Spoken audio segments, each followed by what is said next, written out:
DD10 news આપનું હાર્દિક સ્વાગત છે। હું છું હેપી અને હવે જોઈએ આજના મુખ્ય સમાચાર। ગુજરાત રિજનલ કોન્ફરન્સ અંતર્ગત મહીસાગર જિલ્લાના કક્ષાનો કાર્યક્રમ યોજાયો। લુણાવાડા ખાતે vibrant Gujarat regional conference central zone અંતર્ગત મહીસાગર જિલ્લા કક્ષાનો કાર્યક્રમ જિલ્લા પંચાયત પ્રમુખ કલ્પનાબેન પુવારના અધ્યક્ષસ્થાને યોજાયો હતો।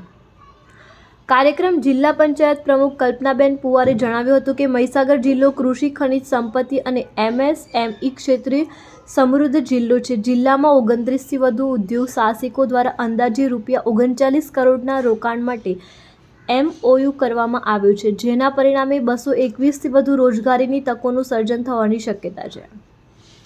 આ પ્રસંગે જિલ્લા કલેક્ટર અર્પિત સાગરે ઉદ્યોગકારોને રાજ્ય સરકારની વિવિધ પ્રોત્સાહન યોજનાઓ લાભ લેવા અનુરોધ કર્યો હતો। કાર્યક્રમ દરમિયાન 4 મહત્વના MOUનું આદાન પ્રદાન કરવામાં આવ્યું હતું। કાર્યક્રમમાં સ્થાનિક હસ્તકલા, ODOP પ્રોડક્ટ્સ, પ્રવાસન અને સ્ટાર્ટઅપ ક્ષેત્રના પ્રોત્સાહન આપતા 20 જેટલા સ્ટોલનું નિરીક્ષણ કરવામાં આવ્યું હતું। જિલ્લા અને તાલુકા પંચાયતના પદાધિકારીઓ અને અધિકારીઓ તેમજ મોટી સંખ્યામાં ઉદ્યોગ સાહસિક ઉપસ્થિત રહ્યા હતા। રિપોર્ટર વીરભદ્રસિંહ સિસોદિયા, લુણાવાડા।